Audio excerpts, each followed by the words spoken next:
इंद्र वैसला विमाने सरे अक्षरा घेऊन क्रीडा करिताय गगने लाजमने आसेना.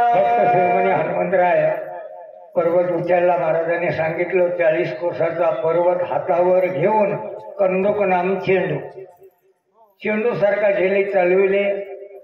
त्यावेळेला त्या पर्वतावरती वळल्या होत्या त्याचा प्रकाश वरी आणि पर्वताची सावली पृथ्वी तलावर पडली. पाटा पाटा नंदीग्रामाच्या परिसरामध्ये आले. राजा भरताने पाहितलं. राजा भरताचा अनुमान प्रमाणे माहीत काहीच नाही. राजा भरत बोलतोय इंद्र अप्सरा सभे मातला. इंद्र असणाऱ्या विमानामध्ये अप्सरा घेऊन साधू संतांची अवहेलना करू लागलेला आहे अशी इथपर्यंत कथा आली. अंगत्राने सुटला वाट तेने औषधी नाद तिला दोन्ही विचित्र वटला तो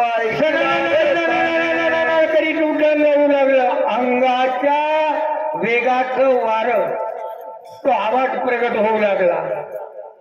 कसा प्रगट होऊ लागला? आता तिचे जसा वाजत तसा अशा वेगामध्ये असणारा येऊ लागलेला आहे. असं एक प्रमाण भक्तांनी काढलं की नक्की विमानाचा आवाज असावा.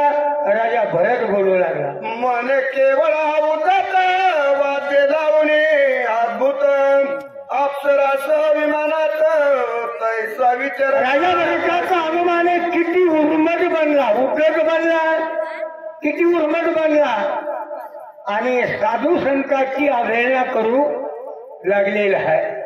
किती जरी ताकदवान आणि आडमुठ माणूस जरी असला तर सत्यात शक्त्यात परमार्थिक कामात हातळा करणं योग्य नाही. पण माणसामध्ये त्याला कळतच नाही व काहीही. अशा प्रकारचा तो उर्मट बनलेला आहे. साधू संतांची अवहेलना केलेली रामप्रभूच्या जन्मभूमीची अवहेलना करू लागलेला आहे. आणि आम्ही सूर्यवंशातले राजे नेमक उदिकाला शिक्षा लावणं आमचा धर्म.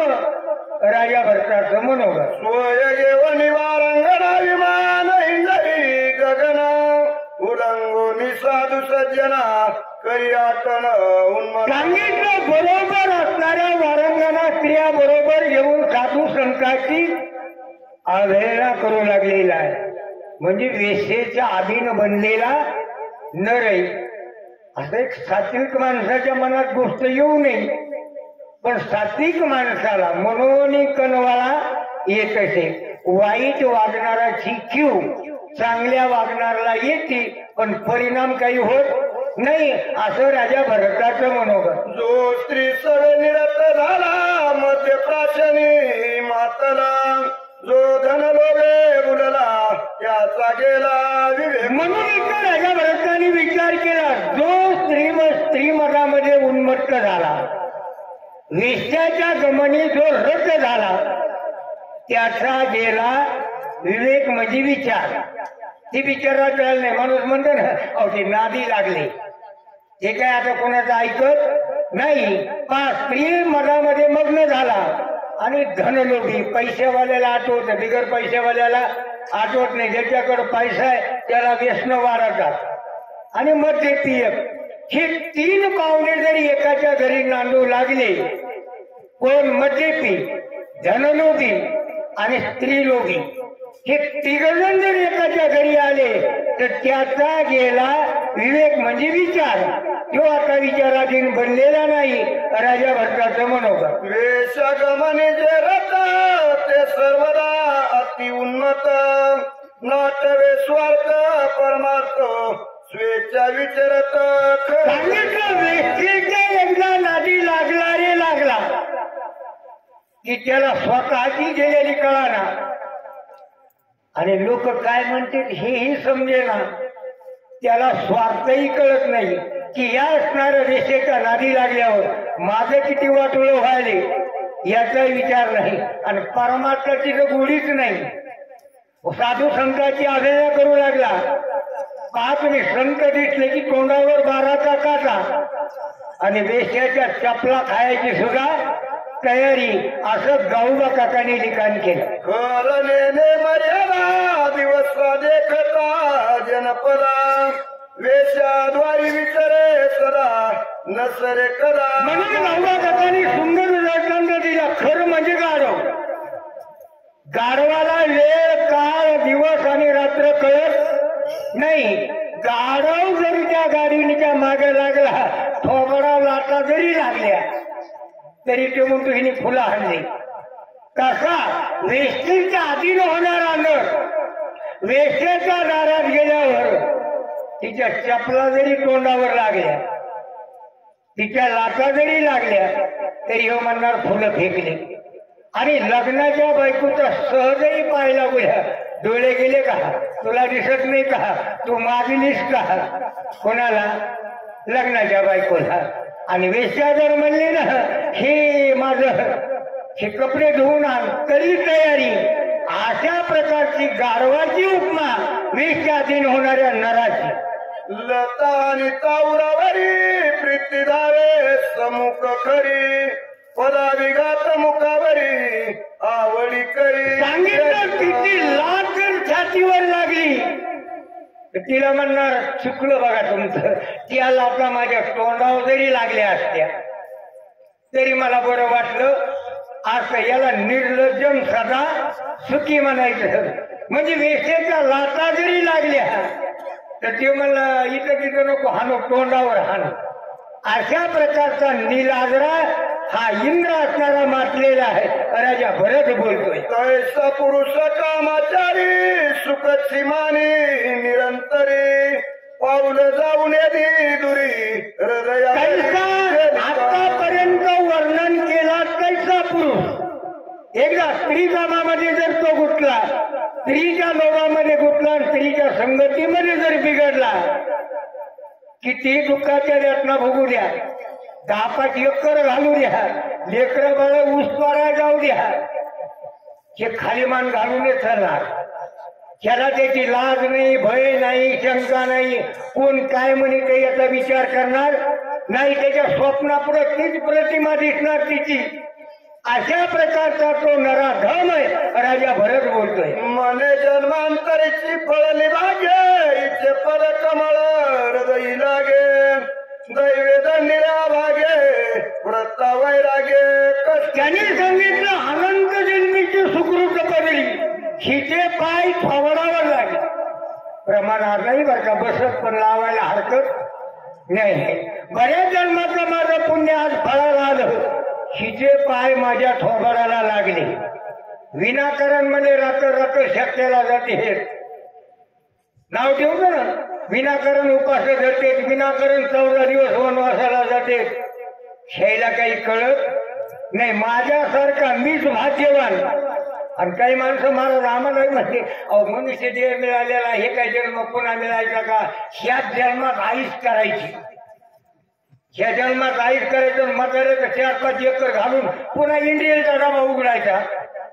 याला टेन्शन म्हणतात का. आणि बऱ्याच लोकांचं असं मत आहे टेन्शन आल्यावर दारू प्याल्यावर टेन्शन जाते. मला वाटतं दारू पिण्यापेक्षा घाटाखत कन्नाशक प्यायचं, निदान मधलं तरी गवत जळत. श्रीकामाची ऐशी रीती ऐक मध्ये त्याची स्थिती वेंचून पदराची संपत्ती सोय होती जग. ग्रंथकर्त्याने त्रिकामासक त्याची गत सांगितली. आता मद्यपी म्हणजे दारू पिणारा. दारू पिणारा ज्यावेळेला दारू पितो त्यावेळेला पैसा खिशातला जातोय, पैसा खिशातला जाणार.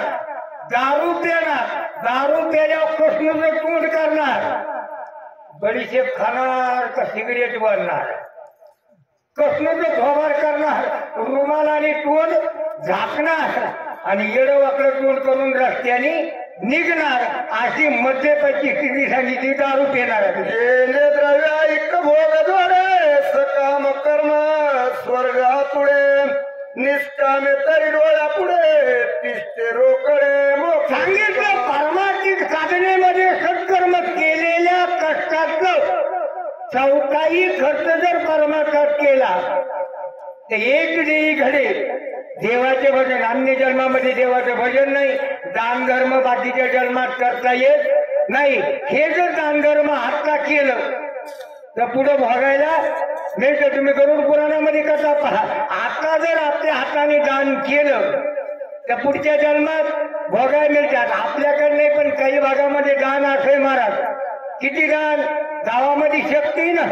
मग आपली पती घ्या, किती घ्या, 8वाभर गहू देऊ, 9 जण जेवायला येऊ, मेलेल्या म्हातारीचं वाहन नेऊ आणि हिशोबाला पुढं होऊ. गेल्या वर्षीच्या शक्तीचा हिशेब नाही दिला. म्हणलं पती किती दिली, मला 8वाभर गहू, ते बी कोपणचे. ही आपली परिस्थिती आहे. कारण केलेल्या दानाची पावती ही करूच नाही. पण 100 रुपये पती बांधायला वाटतं माईकवर माझं नाव आलं नाही, देणं कमी पण अभिमान मोठा आहे. मग याने सत्कर्म घडत नाही. मग देणारा हे दानधर्म इकडं करणार नाही, तिकडं अधोगतीला पैसा घालणार.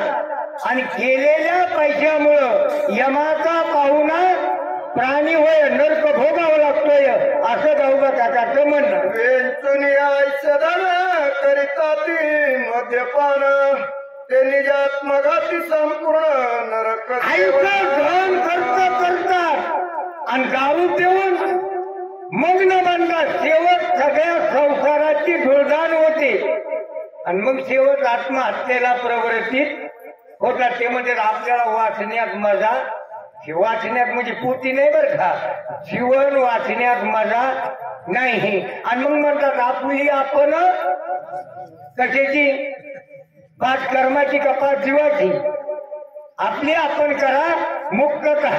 बरं मेल्या बिनीट मरत नाही, बाकीच्याला इतरा देतात. ही असणारी मध्यपेची गट. धन लोभी जे लोक का स्वप्नी न देखती सुख, जन्मदार भेद एक भोगिती नरक. दोघांचे प्रकार सांगितले. आता धनलोभी, आपल्या भाषेमध्ये त्याला चिकट म्हणतात. चिकट माणसं म्हणतात लई चिकट आहे हो, कधी रुपया खर्चिणार नाही आणि लोकांचा कवा सोडणार नाही, याला चिकट म्हणायचं. धनलोभी पैसा पैसा पैसा पैसा करीन, इलीड एखादं उपाशी काढीन, लेकरं बाळ उपाशी ठेवीन, 100ची कडक नोट कवा खर्चिणार नाही, याला म्हणायचं धनलोभी. आता धनलोभ्याची कथा. मरणात झट घेता रुकान मिळे सर्वता, तथापि सायस करिता आळस चित्ता उपरे. काबार कष्ट किती करणार, जन्मल्यापासून कष्ट. दिवस नाही बोलायचं, रात्री सुद्धा काम करायला लागले, याला नाईट ड्युटी म्हणतात. काही काय म्हणले ओव्हर टाइम करतात ना, असं रात्रंदिवस काम करणार. पण पैसा खर्चाचं म्हणलं की ही उठाव येणार. घरी बायको जरी म्हणले का नाही आपल्याला तेल नाही, ते म्हणलं आजचे दिवस ढकायचं नाही, खाकम नाही ढकायचं. शाबुळे उद्या नुकती असला चिकट वृत्तीचा, अशा प्रकारची धनलोभ्याची कथा. आयसे आयशा कष्ट मिळे ते वाढवी उपाय बळे, निज शरीर कष्ट मिळे जेणे फळे. सांगितलं एवढं कमावलं, किती कमावलं आणि जेवढ्यानी लई चिकाटीने कमविलं का, बरं जेवढ्यानी लई चिकाटीने कमविलं का, त्याच्या पोरांनी वाटच लावली. जे म्हातार कवा कधीच रुपया खर्चित नाही, त्याचं पोरग 500ची नोट खर्चिल्याशिवाय राहत नाही. ज्याच्या म्हाताऱ्याचा बूट फाटलेला आहे त्याच्या पोराला 4 जोड. ही परिस्थिती आहे. मग हे कष्ट करून कमीलं कोणासाठी, पैसा पैसा पैसा पैसा करायचा आणि पहिलं गाडग्यात भरून कुठेतरी पुरून ठेवायचा. पहिल्या बँकी नव्हत्या म्हणून ज्ञानेश्वर महाराजांनी ओळीमध्ये सांगितलं, काय निर्दैवाच्या परिवारी लोह्या रुपनिया सहस्रवरी, तेच बैसोनी उपवास करी दरिद्री जायचा. धन नाही का आहे, पण खर्चावा तर खर्च वाटत नाही चिकट माणसाला, येईल उपाशी त्याच्यावर राहणार. अशा प्रकारचा धनलोभी. जेने भोगी जे भोगा, जेने भोगी जे स्वर्ग भोग, जेने साधे महायोग जीव शिव विभाग. सांगितलं कमवा धन, पण या देहामध्ये काहीतरी आपल्याकडून घडेल. मरणाची मरे, उत्तमाची उरे. माणसं मरायला सगळेच आले, पण मेल्यावर निदान वर्ष सराचा पुस्तक तरी लोकांनी नाव घ्यावं, असं वागावा. नाही तर बाईल म्हणती बरे, मरता तरी बाईल म्हणती खरे, मरता तरी बरे लग्नाची बायको सुद्धा म्हणते आमचं म्हातारं मेल्यापासूनच आमचं चांगलं झालं. मग काय उपयोग या जीवनाला? माणसाने मरावा पण मेल्यानंतर मागायला माणसाने चांगलं म्हणा. आता चांगलं तर कोणालाही म्हणावं लागतं. तिथं जाऊ तर माणसं म्हणजे लई चांगले होते हे, कवादी शक्तीला आले की काही देत नव्हते पण नुकती बांधून नेत होते, पण चांगले होते. याला काही अर्थ नाही. मग आपण या मनुष्य देहामध्ये आलो, या देहाचं सार्थक होण्याकरता या देहातही सार्थक व्हावा आणि इथून गेल्यावर देखील स्वर्गामध्ये आपल्या जीवनाचं सार्थक व्हावा असं काहीतरी माणूस म्हणून माणसासारखं जगावं. गौबा काकाचं म्हणणं. एवढी प्राप्तीचे दाते ते कष्टपी जनार्दनाते, इतरा शिकवण पुषते ते दुःखी समज. एवढ्याचे हाल हे धनवाल्याची एवढ्याचे हाल हे, ज्यांनी नाहीच कमीलं त्याचे काय हाल, त्याची काय परिस्थिती आहे. आणि ज्यांनी कमवलंय त्याचे पुरं कवच नाव घेणार नाही. ज्यांनी सगळंच गमवलंय ते म्हणते काही का असणार पण म्हातारं चांगले आमचं, म्हणजे त्यांनी वाट लावली तरी चांगली, पण ज्यांनी कमवलं त्याचे नाही. म्हणजे कमिणाराची हे हालत, जमीन जायजातीवाल्याचे हालत, ज्याच्याकडे काहीच नाही कमिलं त्याचे काय हाल होते असं गौबा काकाचं म्हणणं. देव धर्मने नक्की काही पर्व काळ ठाऊका नाही, श्रद्धाची संभावना नाही, निराश. अशा लोकांना देव नाही, धर्म नाही, आपला नाही, सणावाराची सोय नाही. सण आला की निघणार, दान धर्म कवा घालणार नाही आणि कधीच ही तीर्थयात्रेला जाणारे नाही. आता 4 धाम 2 धाम जे निघालेत ना, त्याला विचारलं का नाही कशाला जाऊ मी दूर माझे येथे ती पंढरपूर. कुठं इथंच काय करायचं, मुले जे करे घरदार अवघे माझे पंढरपूर नाही होणार. म्हणून परमार्थाची साधना त्याच्याकडून घडत नाही असं गौबा काका बोलतात. जनांचा वेच होयात प्राणाची जाऊ पाय, सणावाराची मेने सोय अतिथी येते. खर्चायचा म्हणलं की जीव जातो. सण आला, आता हे सण नाही पण ती पितरपाटी आली का नाही, पितरपाटी आल्यावर माणसं म्हणतात नवऱ्या पितरपाटी पितूर ठेवायचा आहे, सकाळी स्वयंपाक लवकर कर. पण हे धनलोभी होता ते मला असं करणं, पितराच्या ठाई मी आणि सवासीन घरची तू, कमी का व्हायला दोघं जेवतात ना. म्हणजे पितराची सुद्धा त्याला तरी बापाची पुण्यतिथी नाही, वर्षसरात नाही, पिंडदान नाही, शासले काम करणार नाही असा धनलोभी. कष्ट जोडली संपत्ती माती आली ती म्हणून पैसा पैसा पैसा पैसा म्हणून कमवणार आणि शेवटला असणारी, शेवटला अन्न नाही पाणी नाही भुके मारणार. कमवलेल्या धनाचा सुद्धा साथ विचार करणार नाही. गौबा काका बोलतात. पुंडलिकावर विठ्ठल श्री ज्ञानदेव तुकाराम प्रभु रामचंद्र भगवान की जय.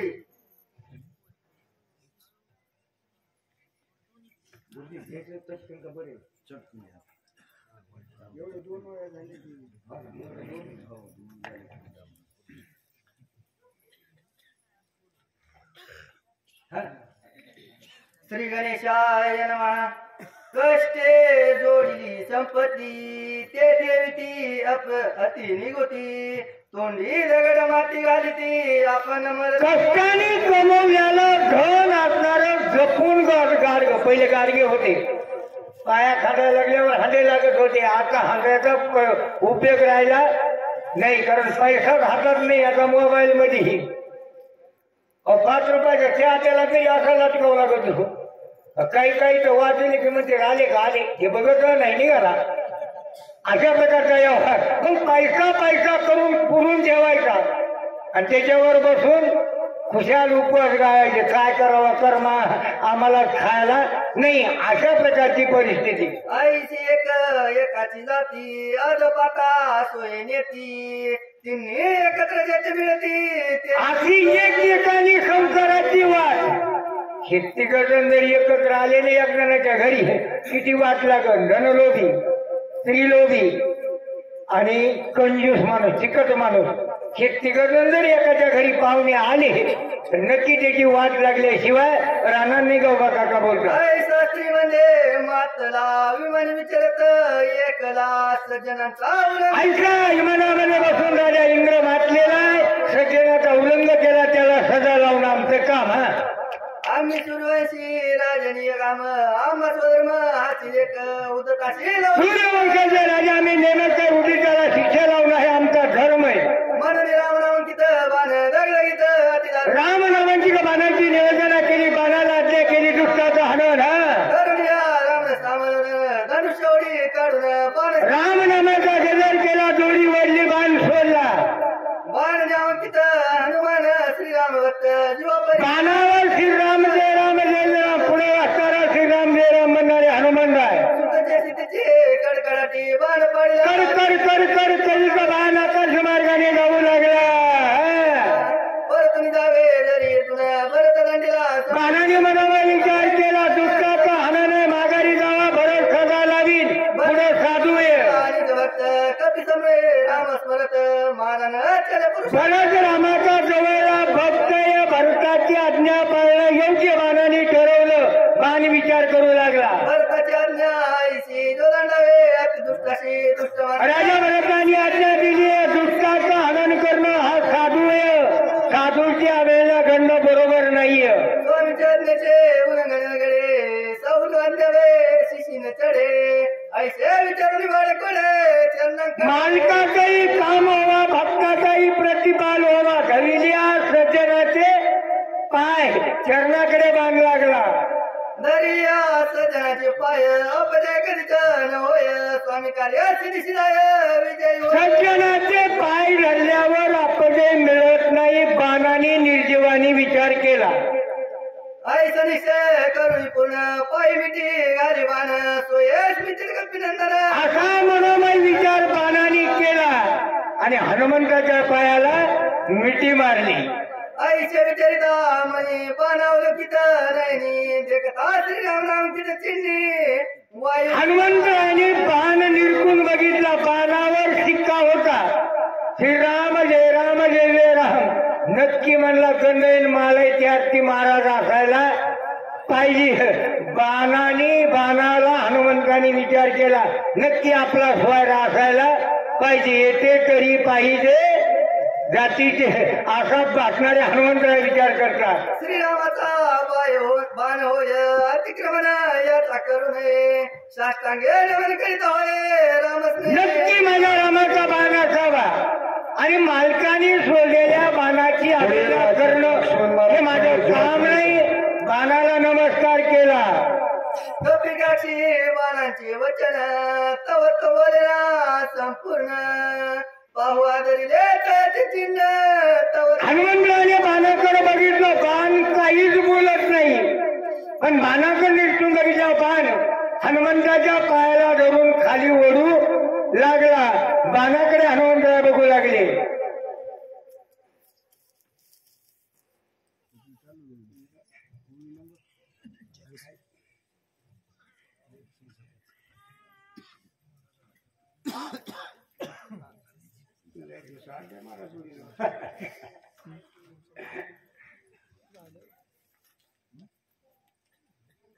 प्रभु रामचंद्र भगवान की जय. उदय दिवाकर विश्वविताची रघुवीर येवल्याला मज समोर मानस परत येते नक्की सूर्योदय होईल.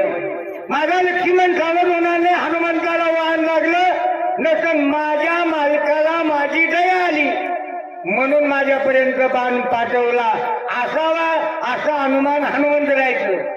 ही उठवणी स्वामित्व वगळ्याची करोनी विभीषण राज्य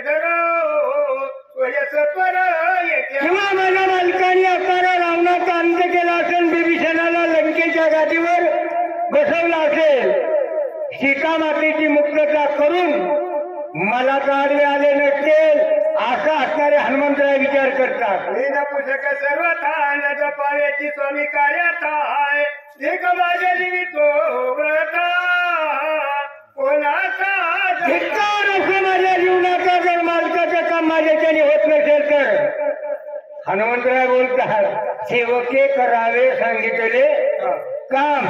इथं शेपटीत एखादं काय आण म्हणलं तर पोरग म्हणतो बघा तुम्ही मला लई काम आहे तुमचं तुम्ही बघा. कारण आपल्याला हे जमत नाहीये. ऐसा झाला की दुःखी सवची बाणाचे अवलोकी अवतोड्या दो मुखी. म्हणून हनुमंतराय दुःखी आणि छेदी म्हणले. पण बाणाचा विचार केला. बाण निर्जीव, हनुमंतराय सजीव. निर्जीव वस्तू सजीवाला खाली खेचू लागली तरी हनुमंताचा निर्जीव वस्तूवर विश्वास आमचा सजीवावर सुद्धा नाही. काय न साजेची माझे नाव वेगळे करीन देह पोतलो बरोली कृपा गुणंदन सत्वर बाण. जर माझ्याच्याने काम नाही झालं तर जीवाचं काहीतरी हनुमंत करेल. माझ्या रामाला कळालं म्हणून रामाने बाण पाठवला असावा असा अनुमान करू लागलेले. आता असो काही भरते आज्ञा करण्याने तिथे स्वयानुसराला बाणाचे विलंब येते. काही नाही असो स्वामीच्या असणाऱ्या वचनाला विश्वास देणं काम आहे. बाणावर विश्वास टाकला. 40 कोसाचा पर्वत हनुमंताचं वज भरताच्या बाणावर अंग टाकलं. बाण निघाला. हनुमाना देता किंकरा जनुलंगी अंगमात्रे आखिल्या बाणावरी शरीर निघाला सत्वर बाण. सांगितलं हनुमंताने बाणावर शरीर टाकलं पर्वत असाईल आणि बाणाने हनुमंताला नंदीग्रामाकडे ओढून आणलं म्हणजे प्रथमी तळाकडे ओढलं. माझं नाव देता राम पुढे देखील नंदीग्राम रत्नाती मनोरम भक्तम. नंदीग्रामाच्या परिसरामध्ये हनुमंत आले. हनुमंताने नंदीग्रामाचा परिसर बघितला. कारण पहा घराची कळा अंगण गावचे नंदीग्राम बघितल्याबरोबर त्याला कळालं नक्की हे राममय नगरी असावा. साधूचा असणारा आश्रम असावा. योगियाच्या खुणा योगी जाण्याची ज्ञानियाची किंमत ज्ञानाला कळती अज्ञानाला कळत नाही. योग्य पात्रतेच्या हनुमंताने भक्ताचं मनोरथ जाणलं. आपणही शेती लागल्या म्हणतो. हे गाव म्हणजे अविद्या झाली आणि ह्या गावाच्या बाजूने गाव काय लंका झाल्या का? अविद्या झाली. पण याच्यातही बरेच कुंभकर्ण झोपलेले ते 6 महिने हे बा 6 तास. मग इथं नाहीत का कुंभकर्ण अविद्यात? आहेत ना. काही आडवेचे काही बसल्या बसल्या चुकली आहे का अशा प्रकारचे. एका जनार्दनाच्या रणा दोघांची भेटाची गहन दोघे प्रेम संपूर्ण दोघे तिन्ही दोन्ही. बाबा गुरुवरी जनार्दन स्वामीला शरण जाऊन गावोबा काका सांगतात एका जनार्दना शरण्य ही गावोबा काकाची कथा सापसरीच्या उद्धारेपासून चालू झाली. मग गावोबा काका सांगतात नाथबाबाचा शिष्य मी. नाथबाबा जनार्दन स्वामीचे शिष्य. तरी पोटियाच्या 2 पिढ्या उच्चार केला. आम्हाला तर विद्या आली हाका आणि गुरुशी आणल्या लाका हा अभिमान आहे. गावोबा काकाने सुंदर असं वर्णन केलं. एका जनार्दन कृपाळू जननी गोळ न खाया बाळा वाचलोनी मुखीचा घास काढोनी माझ्या वदन. नाथबाबा सांगतात की गावोबा काका जनार्दन स्वामी कृपाळे. जसं आई गोड लागलेला पदार्थ आपल्या लेकराने खाल्ल्याशिवाय तिला खाऊ वाटणार नाही. माझ्या पत्याने जरी खाल्ला तरी मला पोट भरल्याप्रमाणे जसं आई बालकाला देते त्याप्रमाणे माझ्या गुरुमाऊलीने मला दिला. जे आता खावं दिले त्याच्या मुखी घास दिले न खाता पायावरी बळे पाळले घास कोण सांगितलं जे बालक खाईल त्याला देईन जे खात नाही त्याला परत मांडीवर आडवं घेणार. एक काऊका एक तिवका बळच त्या लेकराच्या मुखामध्ये घाल घालीन असं हे मातेचं अंतकरण गावोबा काका बोलतात. माझ्याची हे न कळ्याची जाली झाले कृपाळू एका जना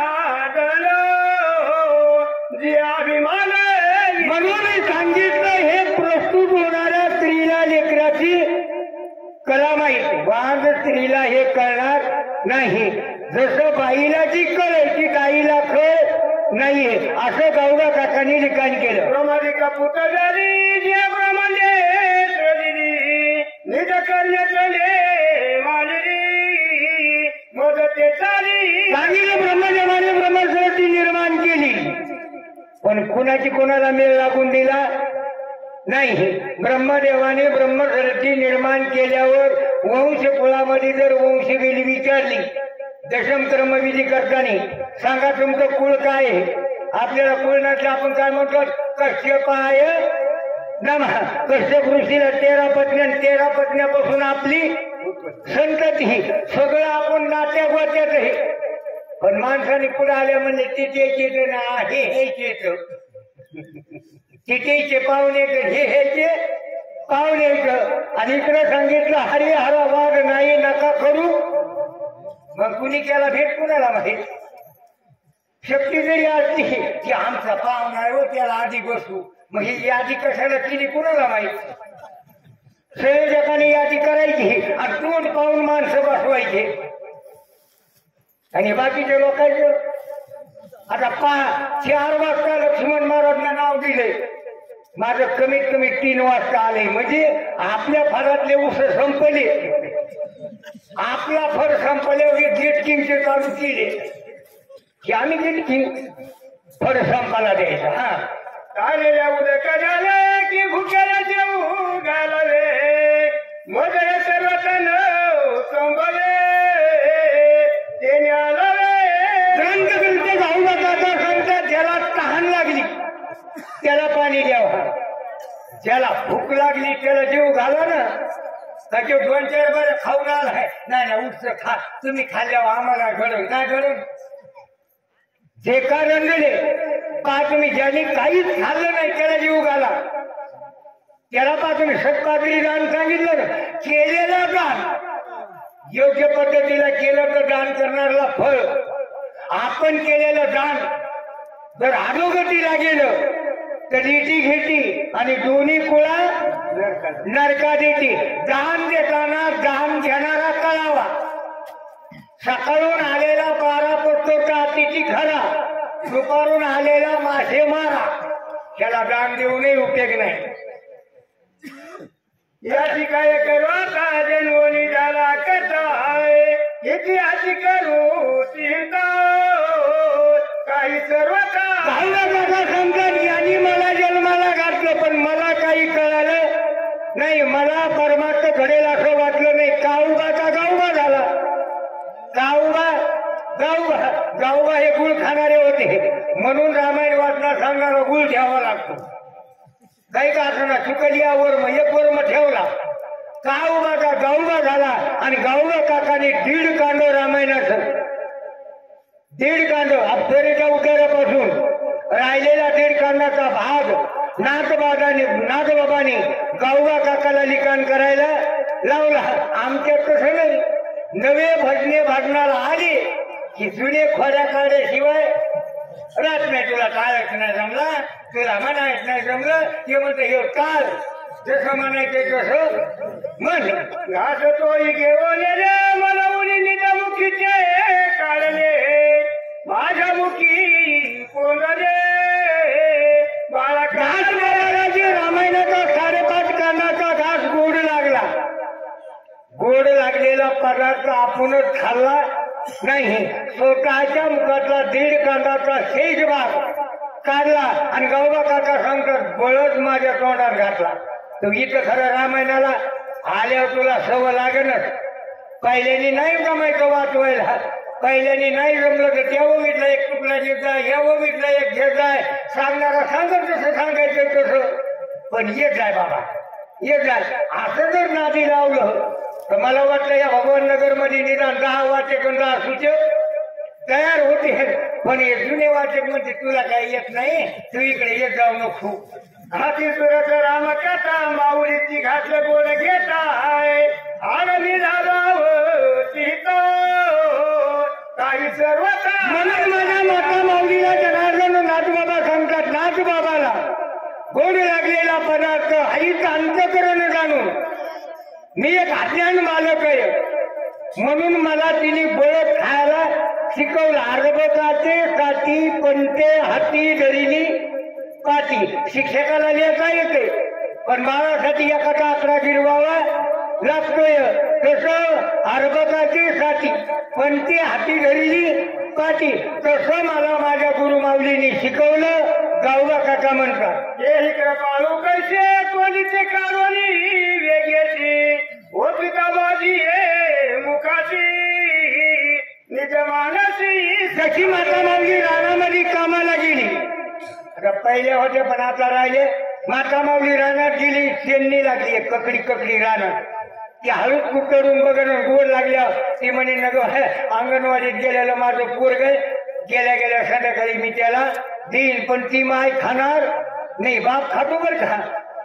गेल्या गेल्या बाजारात पहिला वडा पाहून भजे खाल्ल्याशिवाय बाजार करणार नाही. पण ती आई आपल्या बाळाने खाल्ल्याशिवाय तिला समाधान होणार नाही. म्हणून बाळाची खस्ता माय गाणी बापाला कळणार नाही. ती राजा राजा म्हणत तुला जायचे का काय लेकर मी सांभाळीन सांभाळून बघ. मग म्हणता येईल पती हा. आणि सांभाळायला राहिलेच काय तुमच्याकडं काहीच राहिलं नाही. महाराज मी नेहमी सांगतो सगळं आता काय विज्ञानाने बदल केला. पहा तुम्ही आता गड्याचा जेवढा वेश होता तो महिला मंडळाकडे आला माऊली. गड्याचा पहिला गड्याचा बूट वाजला की बाई घरात वळखायची आले काय की मालक. पण आता गड्याला बूट राहिला नाही. बायाने बूट घातले गड्याला चपला आल्या. पहा तुम्ही अजून रानात गेल्यावर गड्याचे जुने आंगडे बायाला रानात कामाला गेल्यावर आणि बायाच्या साड्याचे धुडके गड्याच्या वाट्याला कापसा येतायला. दुकानात जर सावटणी ठेवल्या तर 50% गडी ठेवावं लागते. बाळकाच्या धनी जायचे कितीच्या चेनी झालेपणे होईले आणि काही न कळे सहजे सद्गुरूने जाणीचे. म्हणून ज्या मातेने ज्या बालकाला जन्म दिला तिचं बाळापण करणं हे तिला कळालं. हे आईला कळालं गाईला कळालं नाही. तसं माझ्या नाथ बाबा रूपी आईनी बालक म्हणून मला वसंगाला घेतलं आणि माझा प्रतिपाल केला. असं गावोबा काकाचं म्हणणं. एखाद्याने धरून बाले आलीला आपण गोरखत नाथबाबा गुरुवारी जनार्दन संमेलन संघाची हनुमंतराव नंदीग्रामामध्ये आले. सुंदर 5व्या अध्यायातल्या 42 ओव्यात बघा पुढील वाचक सुंदर. म्हणून एवढ्या 43 ओव्या व्यवस्थित ऐका. सूचक गुरुवारी हरिभक्त परायण उत्तम महाराज चौरे महाराज जीवाची वडील. कारण उत्तम महाराजाच्या मुखातून नावही उत्तम आणि कथाही उत्तम सांगतात. सुंदर यांच्या मुखातून आपल्याला या पंचकरणाचा विषय या 45 ओव्यामध्ये ऐकायचा. सर्वजण ऐका. या ठिकाणी ग्रंथकर्ते बोलतात तोफावाले टोप लावा. गोपती भरला राणे होळीचा एक जनार्दने काही म्हणे. म्हणून गावला काका सांगता सुरुवाती गोपती गणे सैराज भरला राणे. म्हणून जरी माझ्याकडून असणारा विनोदामध्ये एखादी गोष्ट इकडे तिकडे गेली असेल तर तुम्ही आईवडिलांचं अंतकरण करून मला क्षमा करा. जेवढं बरं वाटलं तेवढं घ्या. खराब आहे ते रुमालात बांधून द्या. दुसऱ्या शक्ती स्वतः येतो. भावात रामायण युद्ध कांडे एका कार्तिकाया हनुमंत टोपावले टोप लावा. नाम जगत त्वरित पुंडलिका